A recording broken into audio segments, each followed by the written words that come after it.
The courtroom was laughing at me. Not politely, not nervously. Actually laughing. The judge leaned back in his chair and shook his head as he flipped through the file in front of him. She runs a laundromat and thinks she can handle $30 million. The sound echoed across the room. A few people chuckled. A few more joined in. Then my father smiled.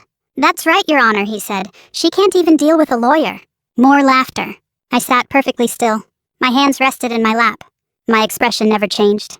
Because while everyone in that courtroom thought they knew who I was, they were all looking at the smallest chapter of my life.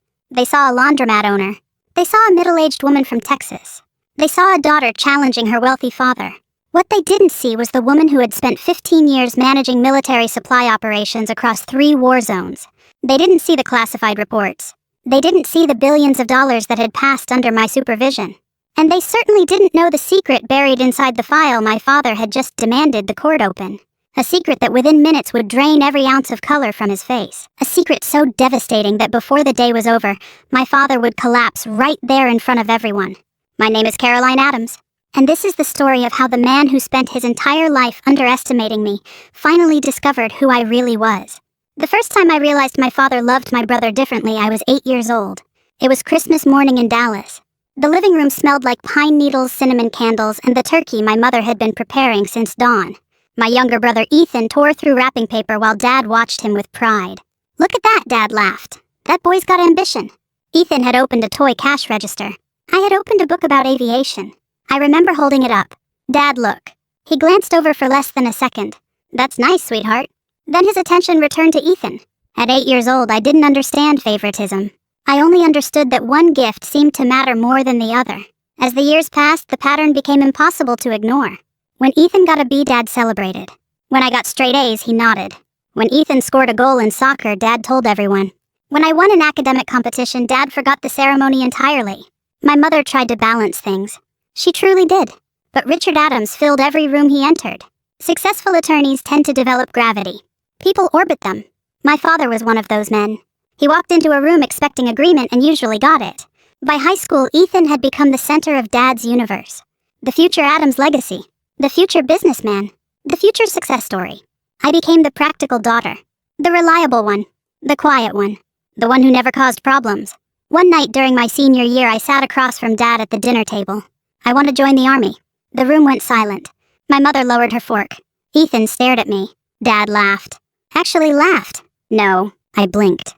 "No. You're not joining the army. I've already spoken to a recruiter. You're going to law school." His voice carried the same certainty he used in court. The certainty that expected compliance. "I don't want to be a lawyer." "You don't know what you want." "Yes, I do." His jaw tightened. "Caroline, smart women don't throw their futures away." That sentence stayed with me for years. Smart women. Not smart people. Smart women. As if there were separate rules. As if my future belonged to someone else. 3 months later, I enlisted anyway. Dad didn't speak to me for nearly 6 months. The day I left for training, he didn't come to the airport. My mother cried. Ethan hugged me. Dad stayed home. I told myself it didn't hurt. That was a lie. The army changed me. Not all at once. Not dramatically. Slowly. Like water shaping stone. I discovered that competence mattered more than image. That results mattered more than titles. That respect was earned daily. I specialized in logistics. Most people hear the word and imagine paperwork. They don't understand that wars are won or lost through logistics. Troops can't fight without fuel. Vehicles can't move without parts. Medical units can't save lives without supplies. I loved the complexity of it. The challenge. The responsibility. Years passed. Deployments came and went. Afghanistan. Kuwait. Iraq. Places where temperatures melted equipment and every mistake carried consequences. While other people saw warehouses, I saw systems. While others saw inventory, I saw lives depending on it. Promotions followed. Commendations followed. Responsibilities grew larger. Each achievement felt meaningful. But there was always one person whose approval remained absent. My father. I mailed him photos from overseas, rarely received responses. I invited him to ceremonies.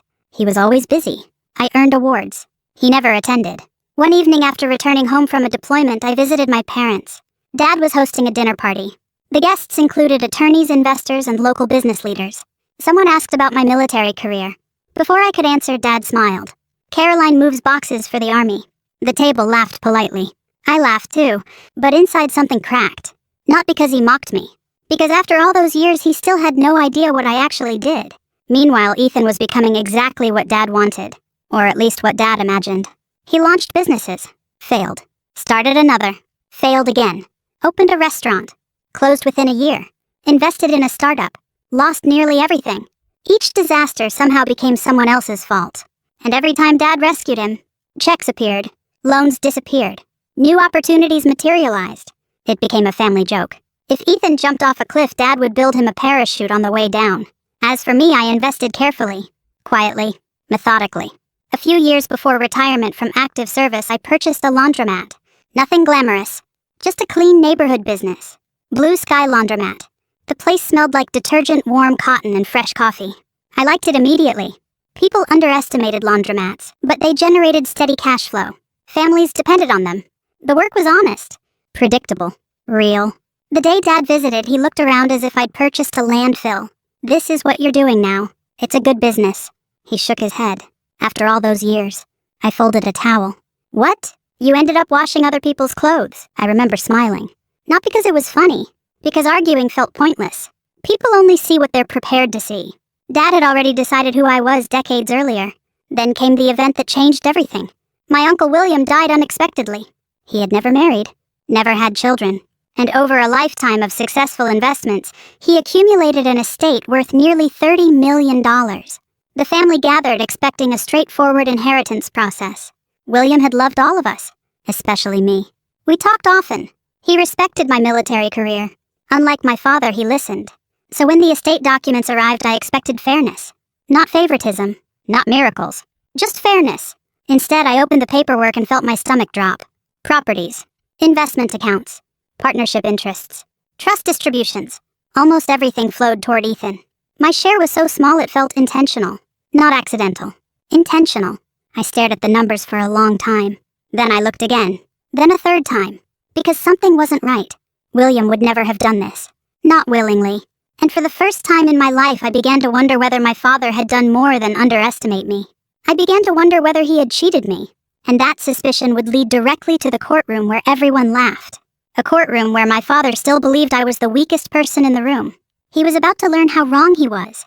The first person who told me I might actually have a case wasn't a family member. It wasn't a friend. And it certainly wasn't anyone named Adams. It was a probate attorney named Laura Mitchell. 3 days after receiving Uncle William's estate documents, I sat across from her in a modest office overlooking downtown Dallas. The room smelled faintly of coffee and old paper. Laura spent nearly 40 minutes reading without saying much. Occasionally, she highlighted a section. Occasionally, she frowned. I waited. Years in the military had taught me patience. Eventually, she placed the file on her desk. "This doesn't feel right." My pulse quickened. "What do you mean?" She tapped several pages. "Your uncle's historical records don't match this distribution pattern." I leaned forward. "Can you explain that? He spent years naming you and Ethan almost equally in previous estate planning documents." I stared at her. "Almost equally?" She nodded. "Very close." The silence stretched between us. For the first time since receiving the documents, I felt something stronger than confusion. I felt suspicion. Laura continued. "Large asset transfers occurred during the final 18 months before his death." "What kind of transfers?" "Properties, investment holdings, trust adjustments." I already knew the answer before she spoke it. "Who benefited?" "Ethan." The word landed like a stone. I looked through the office window toward the city skyline. The buildings shimmered beneath the Texas sun. Cars moved below. People went about their lives. Meanwhile, my entire understanding of my family was shifting. Because if Laura was correct, this wasn't merely favoritism. It was planning. Deliberate planning.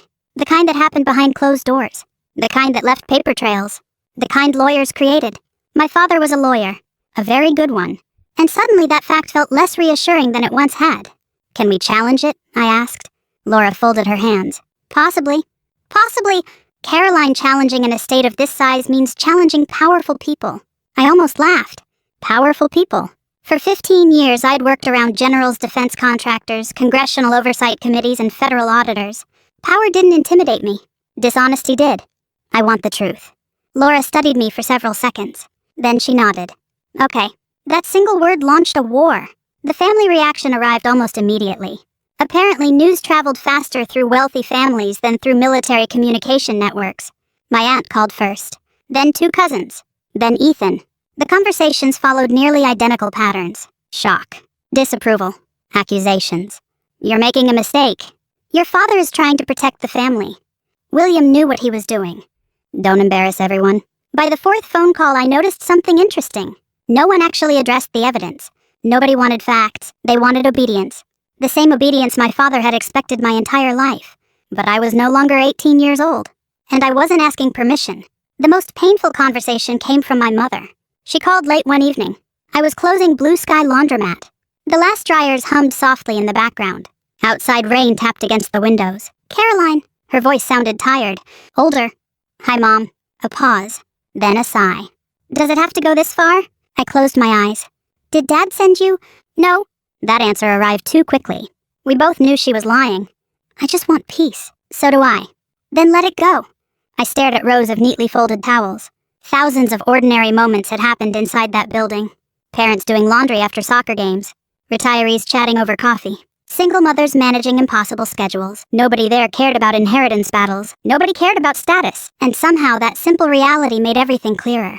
I can't, Mom. Another long silence. Then quietly. Your father won't back down. Neither will I. But I didn't say those words. I simply listened to her breathe. Because despite everything, I loved her. A month later, the legal battle officially began. The first hearing attracted more attention than I expected. Wealthy families always fascinated people, especially when they started fighting publicly. The courthouse buzzed with whispers. Reporters, observers, attorneys, curious spectators. I arrived early. Military habit. Laura joined me near the courtroom entrance. You okay? I adjusted my jacket. Fine, she smiled slightly. That's the most military answer I've ever heard. The doors opened. People filed inside. And there he was.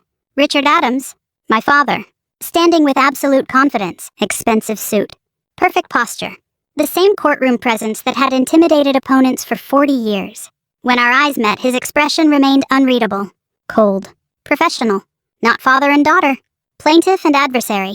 For reasons I still struggle to explain, that hurt more than I expected. The hearing began. Arguments were presented. Procedural matters discussed. Documents reviewed. Nothing dramatic. Not yet. Then the judge requested background information on all involved parties. That simple request changed everything. A court clerk handed over summary files. The judge reviewed Ethan's first. Businessman. Investor. Entrepreneur. The description sounded impressive. Until you examined the details. Then he reached mine. He adjusted his glasses, read silently. Then suddenly chuckled. The sound echoed through the courtroom. What is this? A few people looked up. The judge smiled. Ms. Adams currently owns a laundromat. Murmurs spread. I felt dozens of eyes turned toward me. That's correct, Your Honor, Laura said. The judge leaned back. Then came the sentence that would later spread through the family like wildfire. She runs a laundromat and thinks she can handle $30 million. Laughter erupted. Not everyone, but enough. Enough to hear. Enough to feel. Enough to remember forever. For a brief moment, I was 8 years old again. Standing beside a Christmas tree, watching people admire Ethan. Then my father decided to join in. He rose slowly, confidently, almost casually. That's right, Your Honor. More laughter. His smile widened.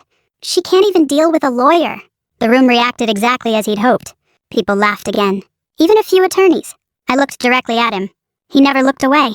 And in that instant, I understood something important. My father truly believed his own narrative. He genuinely believed I was outmatched. That I was emotional, naive, out of my depth. He didn't see an opponent. He saw a daughter who had forgotten her place. Laura leaned toward me. You okay? I nodded. Because anger would accomplish nothing. Embarrassment would accomplish nothing. The truth didn't change simply because a room full of strangers laughed. The hearing continued. More motions. More discussions. More procedural details. Then Richard made a decision that would ultimately destroy his case. He stood and addressed the court. Your Honor, we'd like full disclosure regarding Ms. Adams's financial and professional history. Laura immediately objected. The judge considered it, then asked for justification. My father smiled. The smile of a man convinced victory was already his. We intend to demonstrate that Ms. Adams lacks the experience necessary to manage assets of this magnitude. The request sounded reasonable, even logical. The judge approved it. My father looked satisfied, almost triumphant. Across the room, Ethan grinned. They thought they had won something. Neither of them understood what they had just requested. Because hidden inside my professional records were 15 years of details my father had never bothered to learn. Responsibilities he never asked about. Achievements he never cared enough to investigate. The truth. The complete truth. And for the first time in my life, Richard Adams had personally demanded to see it. As people began leaving the courtroom, Laura gathered her files. A small smile appeared on her face. What?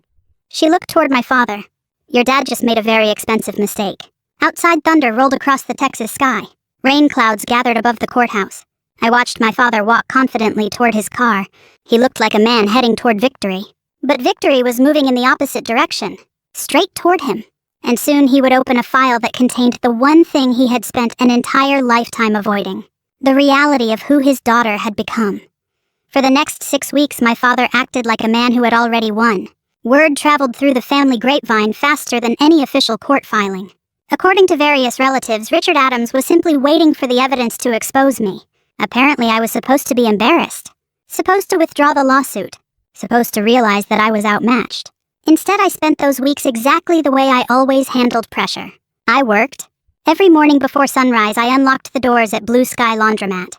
The familiar scent of detergent greeted me. The fluorescent lights flickered to life. Industrial washers hummed quietly. There was something comforting about routine. Laundry didn't care about inheritance disputes. Machines didn't care about family politics. A washer either worked or it didn't. A dryer either heated properly or it didn't. Simple. Honest. Unlike people. One morning while I was helping an elderly customer carry a basket to her car, Laura called. I could hear excitement in her voice immediately. We received the disclosure package. I set the basket into the woman's trunk. Everything. My pulse quickened. And a pause. Then Laura laughed. Not a cruel laugh. Not a mocking laugh. The kind that comes when someone unexpectedly discovers a winning hand. Caroline, your father has absolutely no idea what he just asked for. The second hearing was scheduled 2 weeks later. Unlike the first hearing, this one focused heavily on financial competency and asset management. The courtroom was fuller than before. People love watching family conflicts, particularly wealthy family conflicts. By the time I arrived, nearly every seat was occupied. Reporters sat near the back. Several extended family members attended. Even Ethan showed up wearing a smile that suggested he expected a celebration. When my father entered, he looked exactly as he always had. Perfectly composed. Perfectly confident. Perfectly certain. For a brief moment, I wondered whether he had reviewed the documents himself. Maybe he had. Maybe he simply didn't understand them. Or maybe he understood exactly what they contained and was pretending otherwise. The hearing began. Several routine matters were addressed first. Then the judge turned toward Richard's legal team. You requested disclosure regarding Ms. Adams's qualifications and experience. Yes, Your Honor. The judge nodded. Proceed. One of my father's attorneys stood. A younger man. Sharp suit. Expensive watch. The kind of lawyer who still believed confidence could substitute for preparation. He opened a large folder. Ms. Adams currently operates a laundromat. A few people smiled. The attorney continued. She has no significant experience in high-value private investment management. Laura remained silent. The attorney flipped another page. Then another. Then another. Suddenly his expression changed. Not dramatically. Just enough. A slight pause. A slight furrow in his brow. The first crack. He cleared his throat. Your Honor, it appears there are additional records. The judge looked interested. What records? The attorney hesitated. And that hesitation immediately captured the room's attention. Nobody expected hesitation from Richard Adams's team. Finally, he answered. Military records? I sat quietly. Across the courtroom, my father watched with mild annoyance. He still looked unconcerned. The attorney continued reading. The silence grew heavier with every passing second. Ms. Adams served 15 years as a logistics officer. The judge nodded. Go on. The attorney swallowed. During overseas deployments, she supervised supply distribution networks across multiple operational theaters. Another pause. More pages turning. Then another pause. The judge leaned forward. What exactly did she supervise? The attorney glanced down again. I could almost see the moment he wished someone else were handling the presentation. Large-scale military procurement operations. The judge waited. So, the attorney took a breath. Operations involving annual budgets exceeding several $billion. The courtroom became very quiet. The kind of quiet that feels physical. Like pressure changing before a storm. The judge removed his glasses. I beg your pardon. The attorney looked uncomfortable.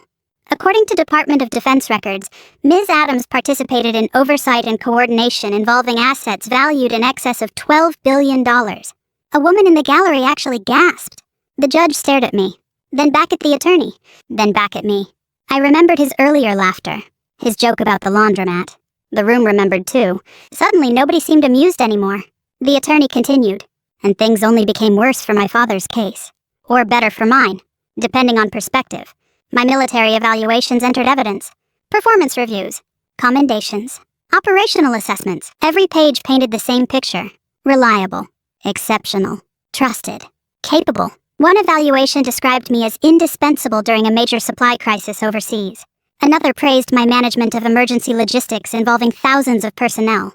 A third noted that I had successfully coordinated resources across multiple international partners.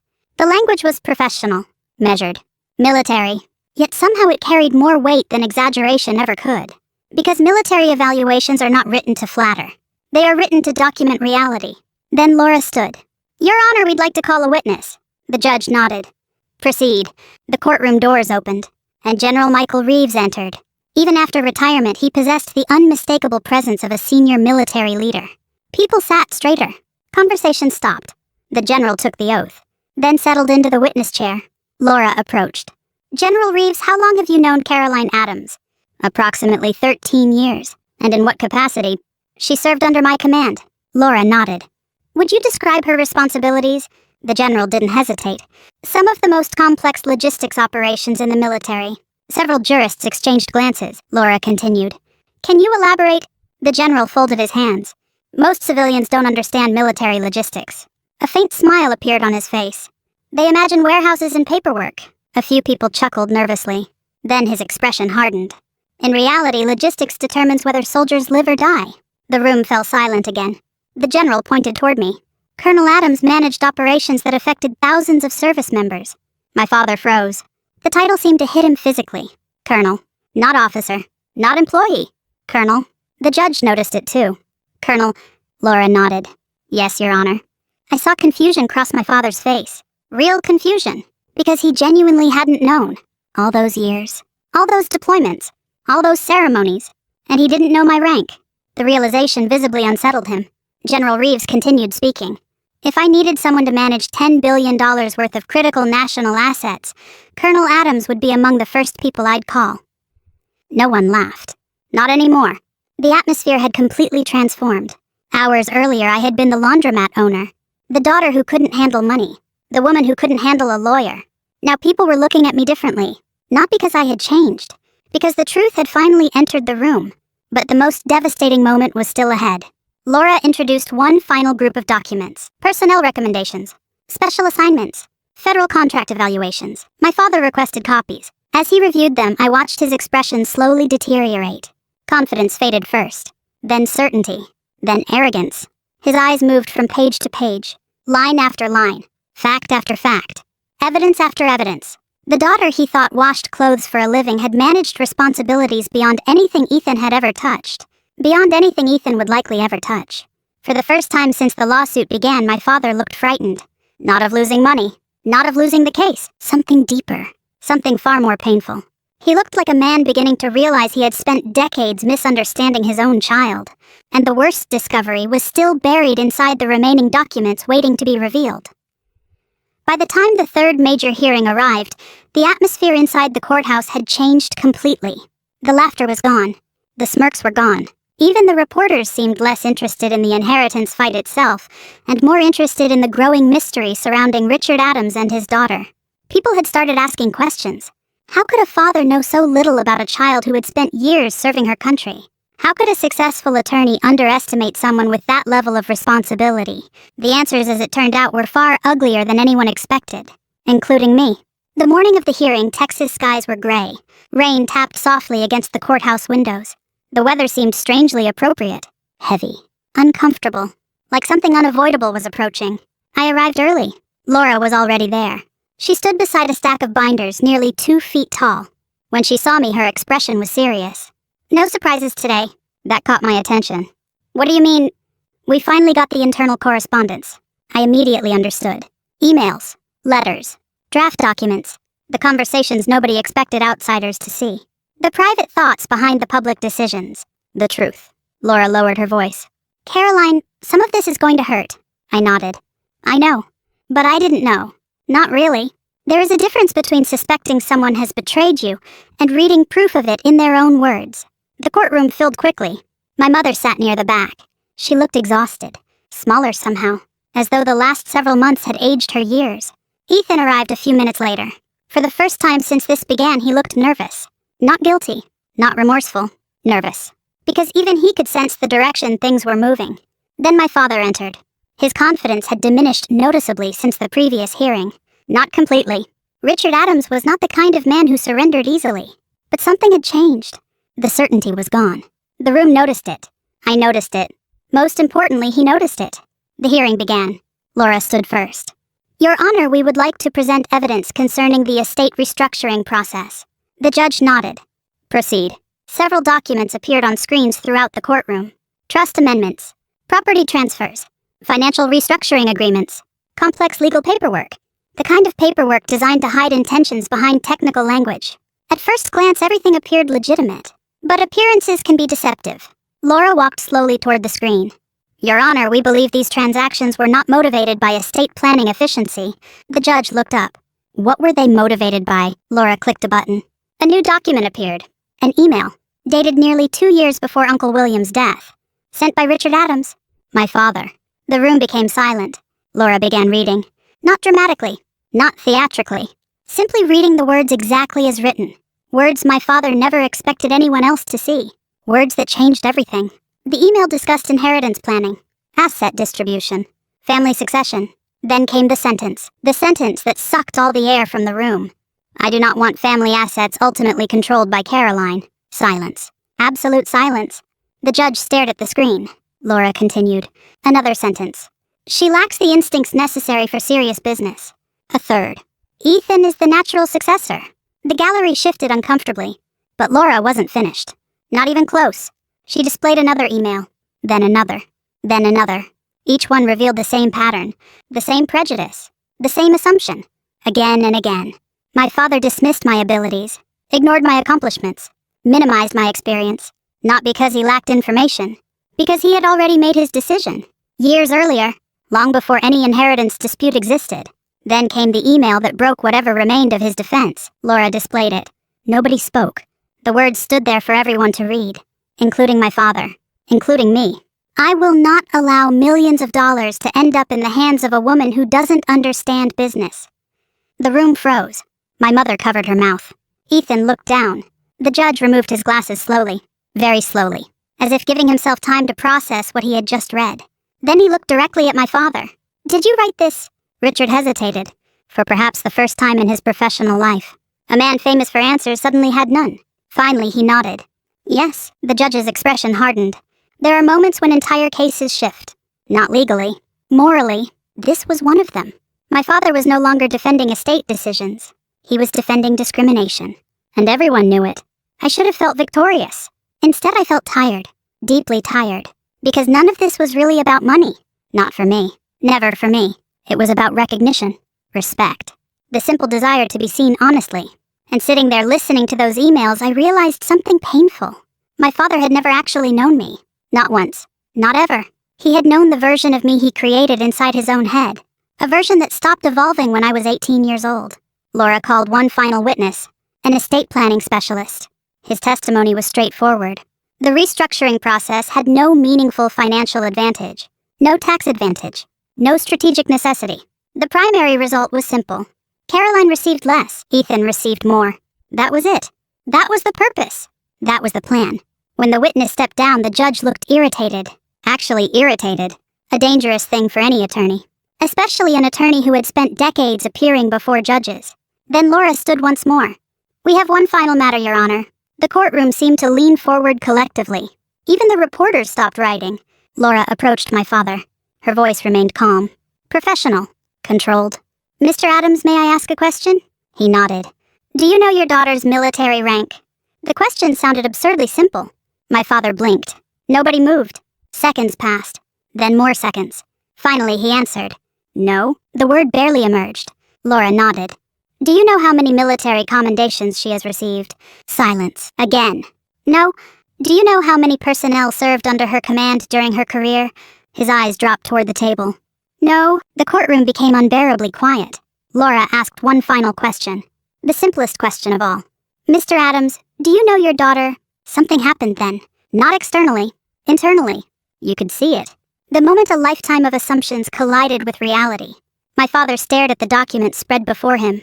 Military evaluations, commendations, leadership assessments, letters of recommendation, evidence, proof. An entire life he had never bothered to examine. His hands began trembling. At first slightly, then visibly. The judge noticed. I noticed. Everyone noticed. Richard picked up one of the files. His eyes scanned the pages again, and again, and again, almost desperately, as though he were searching for a different answer. A different daughter. A different truth. But there wasn't one. Only reality. For decades he had celebrated Ethan's potential, while ignoring my achievements. For decades he had called Ethan a businessman despite repeated failures, while dismissing me despite repeated success. For decades he had chosen a story over the truth, and now that truth was sitting directly in front of him. Unavoidable. Merciless. Complete. His breathing became uneven. My mother rose halfway from her seat. Richard. He didn't respond. His eyes remained fixed on the documents. Then suddenly I saw tears. Tiny. Almost invisible. But unmistakable. The first tears I had ever seen my father shed. His lips moved. At first no sound emerged. Then finally a whisper. Oh my God. The courtroom remained frozen. He looked toward me. Not through me. At me. Perhaps for the first time in his life. And in that moment I saw something I never expected to see. Regret. Raw. Unfiltered. Devastating regret. His voice cracked. She's... The sentence never finished. His face turned pale. The color vanished completely. One hand reached for the edge of the table. The other pressed against his chest. Several people stood simultaneously. Richard. Then his knees buckled. His body collapsed sideways. Gasps filled the courtroom. Papers scattered across the floor. My mother screamed his name. Court officers rushed forward. Paramedics were called. And as chaos erupted around us, I remained seated. Not because I didn't care, but because I couldn't move. For years I had imagined confronting my father. Winning. Proving him wrong. I had never imagined it would look like this. I had never imagined that the moment he finally understood who I was would also be the moment it nearly broke him. The courtroom victory came 3 weeks later. My father wasn't there to hear it. He was recovering in a cardiac rehabilitation unit outside Dallas. The doctors called it a stress-induced cardiac event. Not a full heart attack. Not a stroke. But serious enough to force a man like Richard Adams to stop running from himself.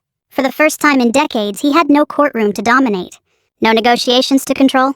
No arguments to win. Only silence. And sometimes silence is the most brutal teacher of all.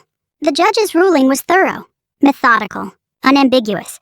After reviewing the evidence, the court determined that significant portions of the estate restructuring had been improperly influenced. The inheritance distribution was ordered to be recalculated. Several transferred assets were returned to the estate. Trust provisions were modified. Financial allocations were corrected. When everything was finalized, the outcome reflected what Uncle William had originally intended years earlier. Fairness. Not favoritism. Not manipulation. Fairness. Reporters waited outside the courthouse. Microphones appeared. Questions flew from every direction. Colonel Adams, how does it feel to win? Are you satisfied with the ruling? What would you like to say to your father? I answered only one question. I never wanted to defeat my family. Then I walked away. Because that was the truth. People often imagine revenge as a moment of celebration. A dramatic victory. A triumphant ending. Real life rarely works that way. Winning doesn't magically erase old wounds. It doesn't rewrite childhood memories. It doesn't restore years that were lost. Sometimes winning simply confirms what you already knew. And sometimes that confirmation feels surprisingly lonely. The family changed after the ruling. Not immediately. Families rarely change immediately. But slowly. Like ice beginning to melt. Several relatives called to apologize. Others didn't. A few disappeared entirely. I was fine with that. Some relationships survive truth. Others don't. The biggest change involved Ethan. For weeks after the ruling, he blamed everyone except himself. The judge. The lawyers. The court. Me. The estate planners. Bad luck. Anything. Everything. One afternoon he showed up at Blue Sky Laundromat. The bell above the door chimed softly. I looked up from folding towels. For a moment we simply stared at each other. Neither of us spoke. The washers hummed in the background. Children laughed near the vending machines. Life continued around us. Finally Ethan sat down. He looked older.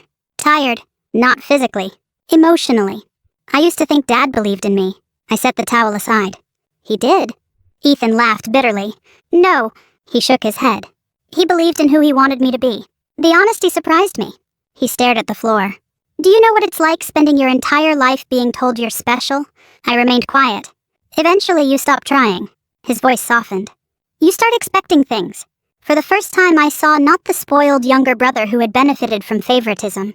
I saw a man damaged by it, not excused. Damaged. There is a difference. Before leaving he looked at me.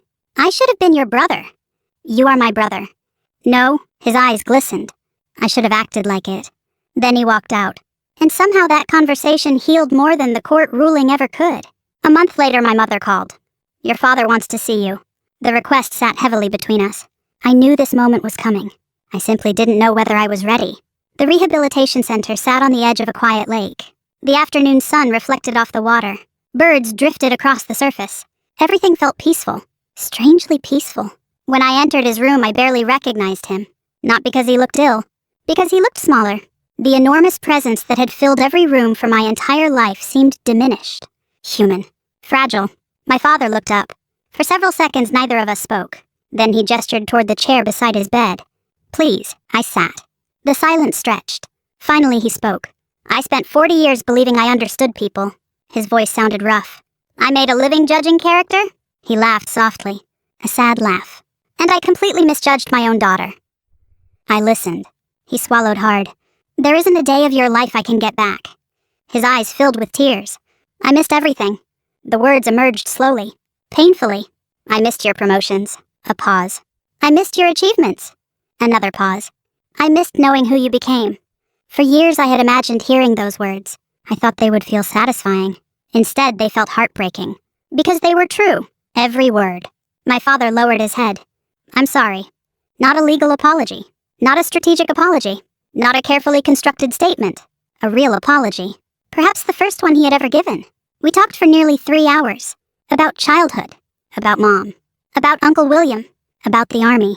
About things fathers and daughters should discuss over decades but somehow never do. When I finally stood to leave, he stopped me. Caroline? I turned. His eyes met mine. I was proud of you. A small smile touched his face. I just realized it far too late. I walked outside and sat beside the lake for a long time, watching sunlight dance across the water, thinking about everything that had happened, thinking about how complicated love can be, how destructive pride can be, how expensive assumptions can become. In the months that followed, I received my portion of the inheritance. It was more money than I had ever expected to possess. Enough to retire comfortably. Enough to disappear if I wanted. I didn't.